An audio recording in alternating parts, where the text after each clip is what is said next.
ఒక్కసారి కొమ్మూరి గోల్డ్ కి కాల్ చేయండి. తాకట్లో ఉన్న మీ బంగారాన్ని విడిపించి మార్కెట్ ప్రైస్ కి వాళ్ళు కొనుక్కుని మిగతా డబ్బులు మీకు ఇచ్చేస్తారు. నమస్తే, వెల్కమ్ టు మనం టీవీ. నేను యాంకర్ సురి. విజయ్ ఎంత పెద్ద విజయం సాధించాడో మనందరికీ తెలిసిందే. కానీ ఆ విజయం వెనుక కొన్ని అయితే మనకు వినిపించాయి. అవి ఏంటి అని అంటే, జగన్ని ఇన్స్పైర్ అయ్యే పార్టీ పెట్టాడు, జగన్ని చూసే ఇన్స్పైర్ అయ్యి పార్టీ పెట్టడం జరిగింది, జగన్ లాగే ఏకాకి అంటే ఒంటరి పోరాటం చేసి గెలిచాడు అనేవి చాలా వినిపించాయి మనకి. కానీ అది నిజమేనా? జగన్ని ఇన్స్పైర్ అయ్యి విజయ్ పార్టీ పెట్టాడా, లేకపోతే విజయ్ ఇప్పుడు గెలిచినాక జగన్ విజయ్ని చూసి నేర్చుకోవాల్సిన విషయాలు ఏమైనా ఉన్నాయా? దీని గురించి ఇప్పుడు మనం డిస్కస్ చేద్దాం. మనకి కంప్లీట్ అనాలిసిస్ అందించడానికి మనతో పాటు ఉన్నారు సీనియర్ జర్నలిస్ట్ కట్టా కార్తిక్ గారు. ఆయనతో మాట్లాడదాం. సార్ నమస్తే. సార్, విజయ్ ఒక ఘన విజయం సాధించిన నేపథ్యంలో ఒక రూమర్ అనొచ్చా, లేకపోతే అది వాస్తవం అనుకోవాలా? జగన్ని చూసే విజయ్ పార్టీ పెట్టాడు, జగన్ ఒంటరి పోరాటం చేసి ఎలా గెలిచాడో విజయ్ కూడా ఆ విధంగానే గెలిచాడు అనేది ఇది బాగా వినిపించింది సార్ ఆ టైంలో. కానీ మీరేమంటారు? నిజంగానే విజయ్ జగన్ని చూసి ఇన్స్పైర్ అయ్యి పార్టీ పెట్టి అదే బాటలో నడుస్తున్నాడా, లేకపోతే ప్రస్తుత సిచ్యువేషన్ ప్రకారం జగనే విజయ్ని చూసి నేర్చుకోవాల్సిన అంశాలు ఉన్నాయంటారా? మన డప్పులు మనం కొట్టుకోకూడదు, మన గొప్పలు మనం చెప్పుకోకూడదు. ఇప్పుడు నేను కూడా ఉట్టిగా అనొచ్చు, నన్ను చూసే నువ్వు నేర్చుకున్నావు, నేనే నీకు సబ్జెక్ట్ అంతా ఇచ్చాను అని చెప్పొచ్చు. కానీ నేను చెప్తే దానికి వ్యాలిడిటీ ఉండదు. నువ్వు చెప్పావు అనుకో, సార్ మిమ్మల్ని చూసి నేను నేర్చుకున్నాను జర్నలిజాన్ని అని నువ్వు చెప్పావు అనుకో, ఇట్స్ వ్యాలిడ్ కదా. ఇప్పుడు విజయ్ విషయంలో కూడా వైసీపీ విజయ్ గెలుపుని చూశాక విజయ్ జగన్ చూసే పార్టీ పెట్టుకున్నాడు, జగన్ చూసే ఒంటరిగా వెళ్ళాడు, జగన్ ఒక ఇన్స్పైర్గా విజయ్ తీసుకున్నాడు అనేది వైసీపీ చెప్పుకోకూడదు. ఎక్కడన్నా ఏదైనా మీటింగ్లో కానీ ఏదైనా ఇంటర్వ్యూలో కానీ విజయ్ ఎప్పుడైనా చెప్పాడనుకో, ఆ పాయింట్ పట్టుకొని చూసారా విజయ్ జగన్ చూసే ఇన్స్పైర్ అయ్యి పార్టీ పెట్టాడని చెప్పుకుంటే తప్పలేదు. ఎక్కడైనా విజయ్ చెప్పాడా? లేదు కదా. ఇప్పుడు విజయ్ చెప్పని పాయింట్ పట్టుకొని వైసీపీ వాళ్ళు క్లైమ్ చేసుకోవడానికి, తమిళనాడులో విజయ్ గెలుపుని క్లైమ్ చేసుకోవడానికి తెగ ప్రయత్నాలు చేస్తున్నారు. ఎందుకంటే ఇప్పుడు వైసీపీ వాళ్ళు ఓటమిలో ఉన్నారు కాబట్టి. ఇక్కడ మనం ఒక విషయాన్ని ఆలోచించుకోవాలి. అసలు వైసీపీ ఎవరికి సపోర్ట్ చేసింది? తమిళనాడు ఎన్నికల్లో స్టాలిన్కి సపోర్ట్ చేసింది, డిఎంకే గెలవాలని కోరుకుంది. ఆర్కే రోజా, పెద్దిరెడ్డి రామచంద్రారెడ్డి, చెవిరెడ్డి భాస్కర్ రెడ్డి వీళ్ళంతా పోయి ఎన్నికల ప్రచారం చేశారు. రోజా తప్పట్లో పెద్ద వైరల్ ట్రోల్ కూడా అయింది. ఏది ఆమె పోయి కొలత్తూరు ప్రచారం చేశారు స్టాలిన్ ఎమ్మెల్యేగా నిలబడి నియోజకవర్గంలో. ఎప్పుడు లేని విధంగా పాపం స్టాలిన్ ఓడిపోయాడు. రోజా పోయి ప్రచారం చేయడం వల్లే స్టాలిన్ ఓడిపోయాడని కూడా పెద్ద ఎత్తున చర్చ, ట్రోల్. సరే అవన్నీ మనం నమ్మొద్దులే కానీ స్టాలిన్ ఓడిపోవడానికి కారణాలు చాలా రకాలుగా ఉంటాయి. రోజా పోవటం వల్ల నేను అన్నగానే ట్రోల్ అయింది. కానీ దాన్ని బట్టి మనం అర్థం చేసుకోవాల్సింది ఏంది, స్టాలిన్ ని గెలిపించడం కోసం వైసీపీ ట్రై చేసింది, వాళ్ళు ట్రై చేసిన స్టాలిన్ ఓడిపోయాడు. ఇది కదా నిజం. సరే ఇది పక్కన పెట్టేస్తే, సరే విజయ్ జగన్ ని చూసి ఇన్స్పైర్ కావాలని ఇక్కడ మనం క్లియర్గా అర్థం చేసుకోవాలి. కానీ జగన్ మాత్రం విజయ్ని చూసి ఇన్స్పైర్ కావాలి. ఎందుకంటే ఇప్పుడు విజయ్ పొలిటికల్ పరిణామం అంతా చూడు, పొలిటికల్ ప్రచారం చూడు, ఎన్నికల ప్రచారం చూడు, ఒక్క చోట కూడా స్టాలిన్ని కానీ అన్నాడీఎంకే పార్టీ నాయకుల్ని కానీ అతను వ్యతిరేకించే నరేంద్ర మోడీ వీళ్ళని కానీ ఒక్క పర్సనల్గా ఒక్క తిట్టు లేకుండా, ఒక్క పదునైనటువంటి డైలాగ్ కూడా లేకుండా ఎన్నికల ప్రచారం చేశాడు.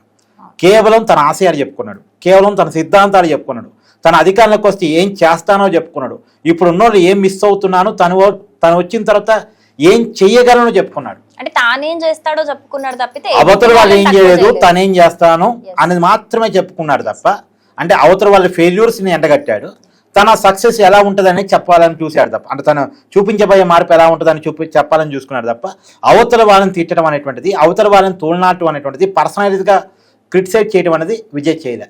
కానీ జగన్మోహన్ రెడ్డి గారు ఎన్నికల ప్రచారం చూడు, నువ్వు గంట ఉపన్యాసం విన్నావంటే అర్ధ గంట సేపు అవతల వాళ్ళని క్రిటిసైజ్ చేయడమే ఉంటుంది. పవన్ కళ్యాణ్ దత్తపుత్రుడు అంటాడు, చంద్రబాబు నాయుడు ముసలోడు అంటాడు, 4 పెళ్లిళ్ళు ఇవన్నీ మాట్లాడుతూ ఉంటాడు, పర్సనల్ అటాక్ ఉంటుంది. చివరికి తనతో రాజకీయంగా విభేదించిన పాపానికి సొంత చెల్లి కట్టుకున్న చీర మీద కూడా కామెంట్ చేసినటువంటి నైజం జగన్మోహన్ రెడ్డి. పసుపు చీర కట్టుకొని నా చెల్లి చంద్రబాబుని ఇంప్రెస్ చేయడానికి వాళ్ళ ఇంటికి వెళ్ళింది అనే మాట ఎంత పెద్ద డైలాగ్ అది అనొచ్చి ఒక అన్నయ్య అంటాడు. అసలు ఎవరైనా అంటే దవడ బాలగొట్టే స్థాయిలో ఉన్నాడు. కానీ ఒక అన్నయ్య ఏమిటి జగన్మోహన్ రెడ్డి మాట అన్నాడు. కానీ ఎక్కడక్కడ ఇప్పుడు విజయ్ మీద కూడా వాళ్ళ వైపు చాలా కామెంట్ చేసింది ఎన్నికల టైంలో. కానీ ఎక్కడైనా టంగ్ స్లిప్ అయ్యాడు వాళ్ళ వైపు మీద విజయ్? కానీ ఇక తనను వ్యతిరేకించినా సరే రాజకీయంగా అది నష్టం జరిగే అవకాశం ఉంది అని మనంతా మాట్లాడుకుంటున్న సమయంలో కూడా విజయ్ ఒక్కసారి కూడా టంగ్ స్లిప్ కాలే. కానీ చెల్లి విషయంలో, తల్లి విషయంలో జగన్ టంగ్ స్లిప్ అయ్యాడు, మన కళ్ళ ముందు ఉన్నాయి. సో విజయం చూసి జగన్ నేర్చుకోవాలి ఇక్కడ. పైగా సరే ఆదివారం నాడు తమిళనాడు ముఖ్యమంత్రిగా విజయ్ ప్రమాణ స్వీకారం చేశాడు. ఆదివారం నాడు ప్రమాణ స్వీకారం చేసి మండే రోజు సోమవారం నాడు స్టాలిన్ పోయి కలిశాడు, ప్రతిపక్ష నాయకుడిని. అది నిజానికి విజయ్ రాజకీయ పోరాటం ఎవరి మీద, ఎవరిని ఓడించాడు, ఏ పార్టీని ఓడించాడు? డిఎంకే పార్టీని స్టాలిన్నే కదా ఓడించింది.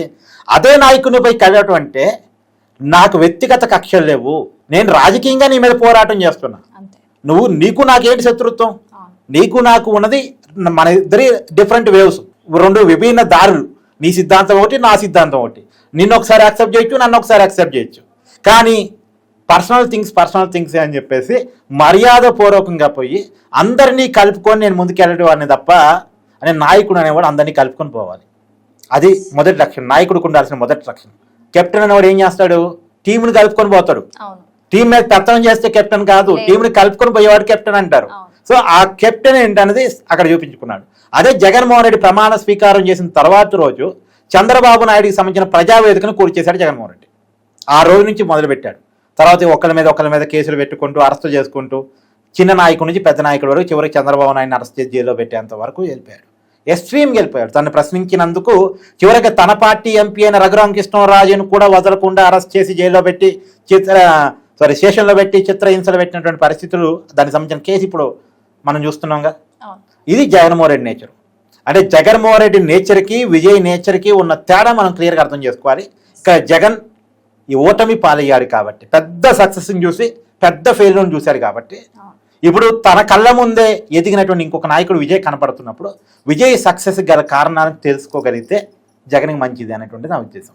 ఇక్కడ నేను చెప్పేది ఏంటంటే జగన్ చూసి విజయ్ ఇన్స్పైర్ అయ్యాడు లేదు, విజయ్ మాత్రమే చెప్పాలి, నేను చెప్పడానికి లేదు, కానీ జగన్ మాత్రం విజయ్ని చూసి ఇన్స్పైర్ కావాల్సిన అవసరం ఉందని మాత్రం చెప్తాను.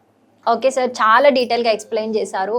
చిన్న పాయింట్స్, ఆ లింకప్స్ కూడా అంటే ఏవేవి చూసి నేర్చుకోవాలో అనేది చాలా డీటెయిల్గా ఎక్స్ప్లెయిన్ చేశారు. Thank you so much sir. Thank you.